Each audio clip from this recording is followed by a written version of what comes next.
Thanks for tuning in to today's episode of the Campfire Collection. I'm your host, Megan Solensky, and today I'm around the fire reminiscing about some of my best youth hunts with my family. Join us as we talk about the importance of youth involvement in the outdoors.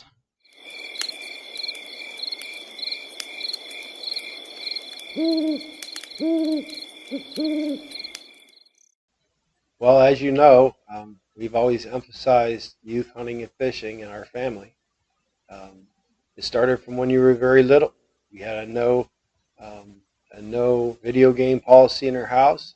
You were promised that you'd be given all the bows, fishing rods, guns, and opportunity to do those things possible. And you were promised that I would coach your teams and help you through your sports, but that there would be no video games in our family. So from the day you were probably 8, you were taken along in the woods and hunting, and started actually hunting when you were 8, in terms of carrying a gun during the mentored youth program in Pennsylvania.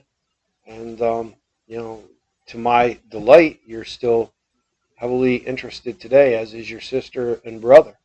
So obviously it worked, because you are still interested and you go with or without me now, which is, I think, every father who's an outdoorsman's dream, that their kids will continue that tradition of their own when we're gone. So I'm thrilled to see your enthusiasm for your new bow and archery. It's great that you have the time now and you're taking advantage of it. And based on how you're shooting, and of course my great instruction, I expect you to be very, very successful with the bow. It's probably more the instruction. Well, even prior to me getting this new bow, you've had some success, and I'll give you credit for this, in teaching us about the outdoors and how to shoot and whatnot. When you're the oldest, as you know, and I developed a kind of a formula, right, for teaching you how to shoot a scoped rifle. And we took a BB gun, and we mounted a scope on it, and we lived on a farm at the time, and we set cans up around the yard, and I made a obstacle course, so to speak, for a shooting course. And you walked through the yard. I gave you little shooting sticks, and you were to walk around and learn to find the can in your scope, and quickly shoot and move on to the next one. And it prepared you for hunting situations. Then we started having you hunt rabbits, where we set out right before dark near apple trees when there was snow on the ground. And I put you really close on purpose so that the rabbits could see you, and you would only move when the rabbit moved. And you were simulating hunting larger game, where you can't just lift your rifle when an animal's looking at you. And you practice on rabbits, and you killed a bunch, and missed a bunch, and blew a number of opportunities, but you were able to practice and practice and practice. So then, as you know, when you started moving into be around 12 years, well, you started deer hunting then, and you've killed a few deer at 10, 11 years old, and so we took you on your first elk hunt when you were 12, and of course that was successful. So it's really it's like any other life's pursuit. You start with the foundation of learning the basics and mastering them, and you do it in a fun way, and you just keep progressing and improving as you go. You and I had this discussion the other day where we would go hunting when you would have some friends that had kids as well at the time, and we had a lot greater success shooting through the scope. My sister Courtney, was able to shoot a buck that year when some of the other kids that were around with us were really struggling. And as you said, it's probably a testament to the fact that we messed around with the BB guns first and had that progression. You're 100% right. I was blessed as a child to be brought into hunting young like you were. But we lived in a more urban area and didn't have the resources for me to practice. So I really struggled in my youth being successful. Loved going, loved hunting, but it was tough. It's a tough thing for even an adult who's never used a scoped rifle before, to, when the animal is moving quickly through the woods and stopping only intermittently, to pick the gun up, find the animal in the scope, and be successful. I was we were also blessed with you and your siblings in having these youth seasons, which we didn't have when I was a kid. I mean, the ability for you to be in the woods when game is moving, when you're the only ones in the woods, and have multiple opportunities when game hasn't necessarily wised up like it would in the regular season is a tremendous advantage. So for parents that out there now that want to introduce their kids to the outdoors, there's never been more opportunities in the history of hunting in North America than there are today to introduce kids successfully. And it's all about success, right? Kids that are successful hunting and they are praised for it, they're most likely going to want to do it later in life. Kids that struggle, sit outside in the cold, don't see anything, have a negative experience, then they're less likely to want to do it. And that's no difference in anything, whether it's ballet or bowling or any other sport. If you are successful at it and you're praised for it, you're likely to, you know, take it on as your own and be more interested in doing it later. I think a perfect example of what we're talking about here is my elk hunt. So with that, we were hunting for a few days at this point, and it was probably the third or fourth morning, and we walked about a mile into the canyon, and there were elk standing across there. And I looked over at you and said, "Hey, I'm gonna scoot down there myself and shoot." I'm sure as a parent of a 12-year-old, you're like, "Yeah, right." Um, but I grabbed my little shooting sticks with my rifle and I scooted down to a bush, which is a few yards down the hill. And like you said, I had to move when the elk moved and if it looked over, and all the things that we're talking about kind of came to light during that hunt. Yeah, I was. I.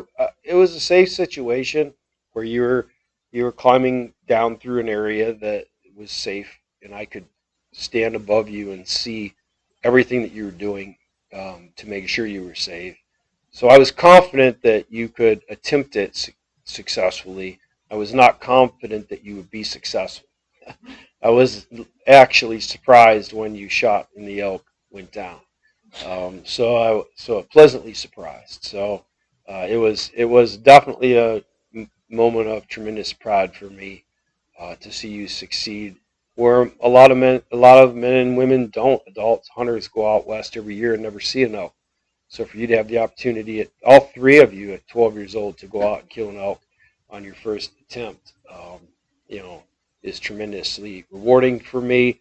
Is especially rewarding because you were first and you set the bar high for all three. So that I think is harder for you because nobody had done it before, right? By the time your sister and your brother went, it had been done. And this is just like in life, the first person that does anything is always harder than people immediately come by and do it later. So it was the first for us. First time I took a kid into the wilderness unguided on an elk hunt, maybe the premier big game North America animal, at least the ones most people get excited about. So yeah, it was just an amazing storybook hunt and one that was like out of Disney.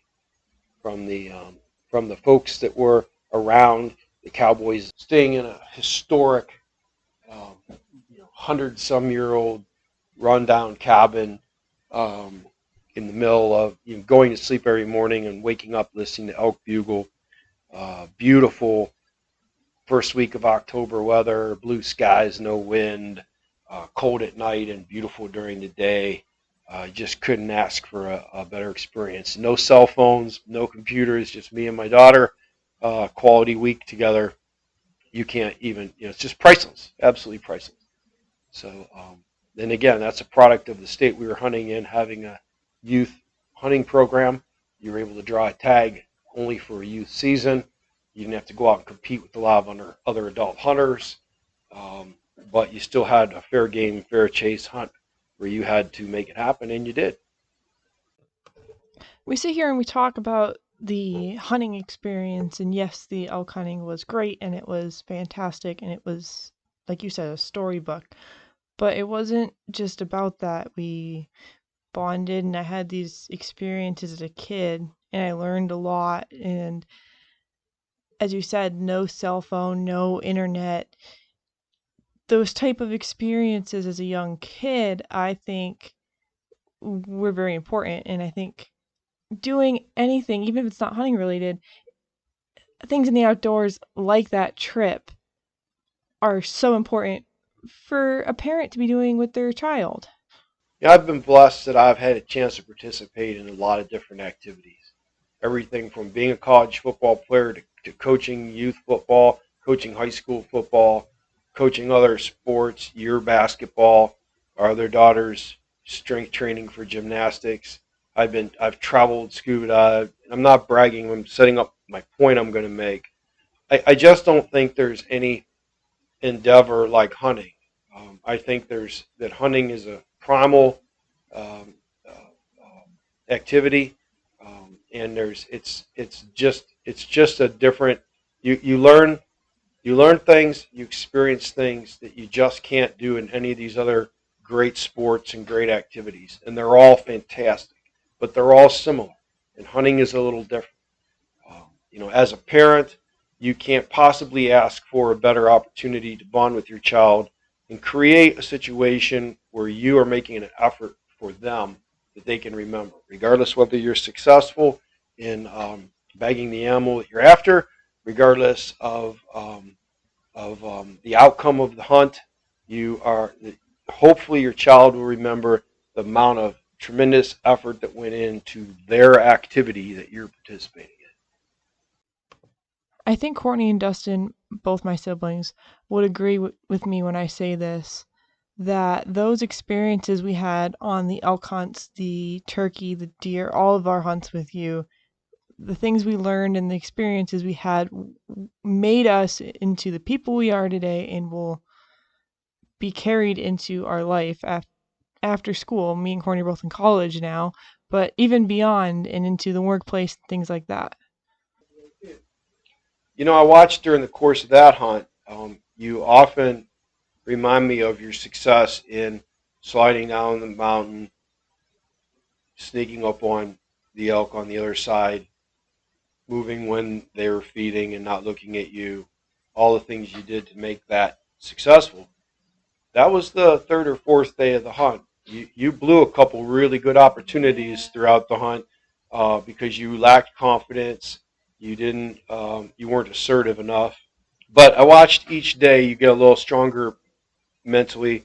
I watched you exhibit more emotional intelligence in terms of your approach, and so I guess I probably shouldn't have been as surprised when you were successful on that day because you woke up in the morning that day after blowing a couple opportunities far more determined than you had been earlier in the week.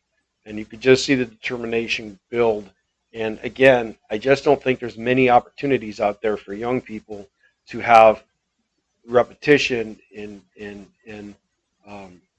confidence and assertiveness in that way in a supervised environment that's not controlled. It's just a tremendous opportunity for youth development. We've been discussing how when I was little, I had a little bit of a shaking problem. I was like a leaf on a tree. I was very nervous. The shaking that you did was more related to nervousness over messing up. Yeah. It was not ever, I never interpreted it as unwillingness to take an animal's life or anything along those lines. You had a everybody has hangups. We're all born with them. We have issues as we grow through life. We have to grow through, and we we fail. We have to overcome. It's part of our growth, and learning to fall down and get up, brush yourself off, and try again and be successful is maybe one of, if not the most important lesson you can learn in life. So, your mental um, obstacle was fear of failure. You didn't, and in hunting, you have to wait for a good shot, you have to wait for an ethical shot, and you have to wait for a safe shot. But you can't procrastinate either because the opportunities tend to be fleeting. So all of those things come together in making a decision, and those are many of the things that you experience in life. Opportunities come up, you have a chance to evaluate them, you take the best chance that you can at the opportunity, and then you live with the results. And life is that way, and hunting is that way. So I saw you grow tremendously, from those experiences. It's a great lesson. I think I need to put it in perspective for people listening how seriously I had to learn this lesson. It was opening day.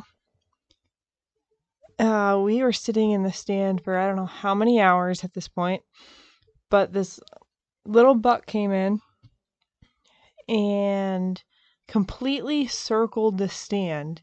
And when I say completely circled, I mean we probably got up and did a whole almost 360 all the way around. Usually, at least in the limited experience I've had, you only get a couple opportunities, if any. You might not even get any shots, but I had probably a dozen different good, clean, ethical, broadside, good shots at this deer, and I just was shaking. I was nervous, and I just couldn't take the shot. And I will not forget that deer eventually walking away. It probably stood there for like a half an hour. It just hung around, walked around, and just did its thing. But man, the feeling of that deer walking away, oh man, I will not forget that. And that's a lesson every hunter goes through, regardless of the age that you are. Um, that is one of the core lessons to big game hunting, um, is when to take the shot and living with the outcome of hit or miss, succeed or not succeed, um, and then moving forward. And it's so similar to what we all the decisions we face in life. And I think it's a great way to learn that lesson, and you certainly have. So couldn't be more proud of you for that. Now I see you out hunting, and you're not afraid to pull the trigger. You're not afraid to fail.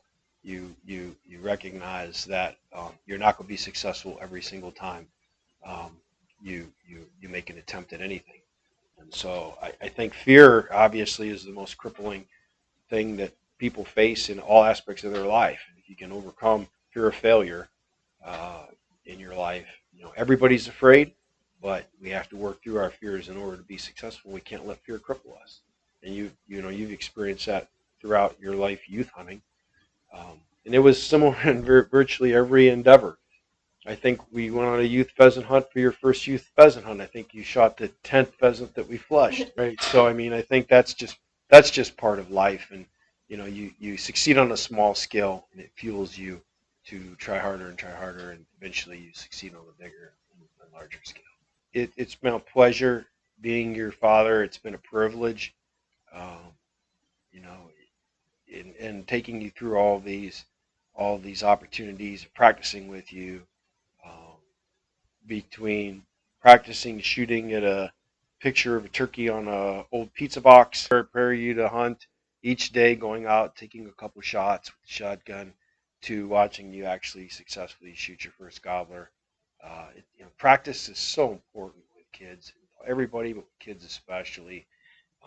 And we were blessed to live in a place, and we intentionally lived in a place where you would have those opportunities. So As I mentioned before, the hunts were great, yes. You tackling me after I shot my turkey because you were so happy, and we were both just so excited that that happened. Yes, that's a great memory, and I'll remember that. But that's not all that I'm going to remember. I'm going to remember you taking us out and showing us the attempt of a drawing of a turkey on a pizza box. And yeah, you're definitely a hunter, not a drawer, but that's neither here nor there. I would say that I will remember you showing us where on that drawing to shoot at, and going out in the yard and us taking turns where Courtney would shoot up on the box for with the rifle and the shooting sticks, and then we would drive out on the four-wheelers to where we had the gun set up safely away from the house, and we'll remember all that. just as much part of the story as it is the successful end of the hunt. To folks that hunt their whole life and are very serious about hunting, we tend to mark milestones in our life in hunting, through hunting, right? You remember you had a good year if you got your buck and you got your spring gobbler. It was a good year, you know. And I think that there was a transition for me, you know, when I started taking you guys out. It shows a level of skill in moving from just being able to be an adult and take a game animal successfully. You're at a whole nother level um, in the sport and in the in what you love when you're able to take young kids out and have them be successful. I think for outdoors men out there who are striving to find their next challenge, you know, maybe you've killed the all the 150 class bucks that you're trying to, or the 300 uh, class elk that you've attempted to kill, and you're looking for your next challenge. You know, I can tell you, you know, starting over with a child or youth and taking them out hunting, um, you really refine your skills and your experience by being successful taking your kids or someone's kids out in the field. It gives you an opportunity to really take your craft to the next level, um, and um, and it's a blast because they make you laugh and it's just too much fun. And these youth seasons that are now available in these states, um, I think if you have any interest in outdoor activities, you're crazy if you don't take advantage of it because they're usually, you know, the turkey hunt in most states is the week before the adult season, right when the birds are hammering and uh, and you have little competition out in the woods, which is great for the kids because they get lots of opportunity um, and don't have to compete with other adults running around. States that you can put in for youth tags, as we've done in the past for big game animals, pheasant hunts, pheasant pheasant shoots or pheasant hunts on private um, clubs. There's just myriads of opportunities to get out and introduce kids to hunting and to the wild. And I think everyone's better for it when that happens. A few months ago, when we were still looking into what bow to get me and going from shop to shop, we were in the local archery shop down the road here. And not only were there a few different kids in there were a significant number of females actually in there. There were young girls and older girls too looking at bows. And it was really nice to see that what has always been considered a male dominated sport is gaining the interest of girls. You know, if you look through nature, um, you know, female animals are some of the best hunters. You know, oftentimes with lions, um, the females do the majority of the hunting. When they're successful, the males run in and have their fill of the kill. So it's not uncommon in nature for predators to be female, and often the most successful predators are female.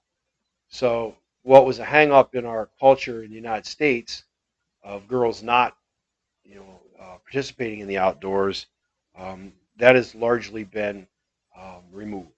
And so if you look online now, as I do, and you watch a lot of hunting and fishing videos, you'll see, you know, young, beautiful girls hunting all over. You see female guides fly fishing. You see, you know, your mom took a bear in Canada on a bear hunt uh, with us in Ontario a few years back.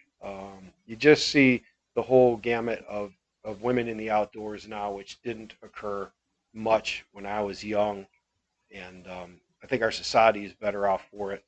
Certainly in families that have kids that are trying to teach their children to hunt and fish, in the competition of video games and the cell phones and the society that we have today, when both parents hunt and when mom is active and encouraging it, um, it certainly helps to keep the interest level up of girls and keep them active too. Well, the point I want to make is mom wasn't the big avid hunter. Yes, she went on that one trip with us in bear hunting.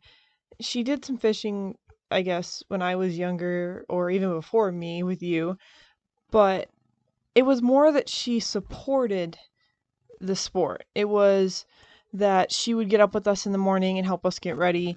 She cooked whatever we brought back. I didn't think that she had to be really involved because it's not her thing. She's not a big hunter, and that's fine. But she was a big supporter of it, anyways, because she knew what you were trying to teach us and this and that. And she still saw that you were trying to push this, not the sport on us, but push the lessons through the sport. And I think that the fact that she was supportive of that helped keep our interest in it. That's true. Girls can do anything boys can do. It's clear now more than it's ever been. Um, and I think as a society we're better off for it. Our kids are better off for it. Um, and it's just a wonderful opportunity. Um, it's just fantastic as a father to have daughters that love to hunt with you, and I'm confident that both you and your sister will hunt long after I'm gone. I couldn't, it's been my life's passion, so I couldn't possibly be more um, proud that you were introduced to it in the right way. And hunting is a tough sport. It's often there's a lot of preparation. There's scouting. There's equipment, and there's a lot of work that goes in for really what usually amounts to just a few seconds of really excitement. And so that's hard for kids. Kids are used to trying to have immediate gratification that we talk about all the time now, whether it's through video games or whether it's through cell phones or whether it's through just helicopter parents who hover over their kids all day long and make sure that they're happy. Going out in the woods when it's raining or snowing and the wind's blowing on you. I mean, I think one of the first deer you ever killed, I think, was at 3 o'clock in the afternoon. I mean, you sat in a stand on opening day of deer season from dark all day. The wind was blowing. It was cold. And you sat there all day and then killed the first deer you saw at 3 o'clock in the afternoon. So you were up there for I don't know how many hours, and and that's a tribute to being able to stay after something where you're not immediately getting satisfaction or rewarded. That the reward will come, and after you've put the effort in. And frankly, life is more that way. I mean, that's one of life's lessons. In life, you often have to pay your dues and pay a price for things up front for quite a while before the reward hits. Whether it's going to college, where you spend 4 years working on a degree, and then you may take a lesser job just to get your foot on the ground and have to get experience before it ever pays off. You've got to pay your dues. And hunting is that kind of sport, and I'm sure that lesson has been consistently taught to all of you as well. I think one of the biggest lessons for me was the whole girls can do everything guys can do. Opening day, we would go hunt on your friend's property. He owned a lot of land at the time, and you and a lot of your buddies were there. And yes, they had some kids too, but for the most part, it was you, your older guy friends, and then me and Courtney, my sister. So yes, we were kids and we kind of just stood in the corner until it was time to go in the woods, but to be in that environment with all these adult guys doing this sport, and then we would come back with a deer and sometimes they didn't, it was a big deal. And it taught us that yes, we can do this. And I think it's something that'll carry over into I can apply to a job even though I'm younger or even though I'm a girl. I think it'll teach me to compete, and I think it'll carry over, and it's a great lesson every girl should get. One of the most important lessons from the Bible is that everyone is born with one question in their mind, and that is, "Am I good enough?" And everyone's born not knowing if they're good enough.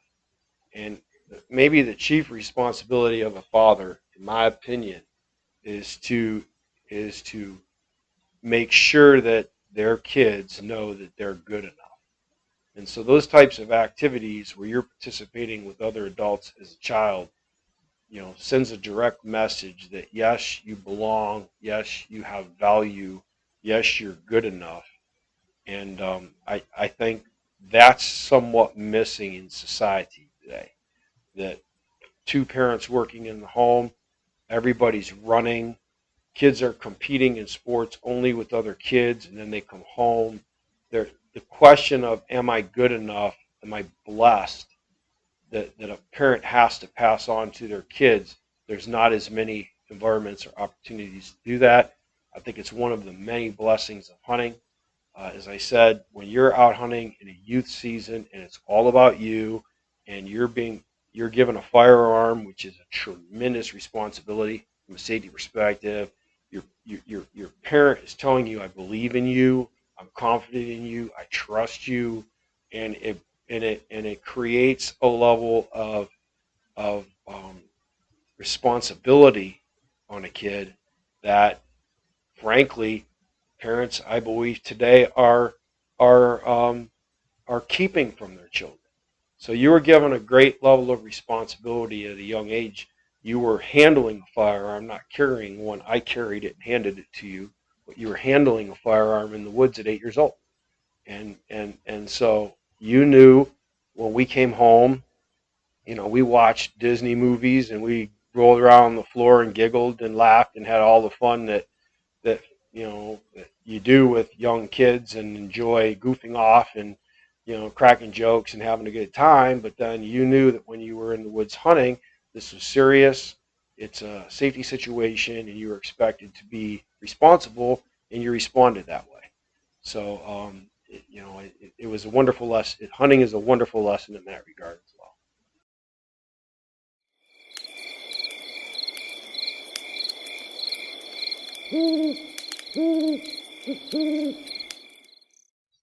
This has been the Campfire Collection.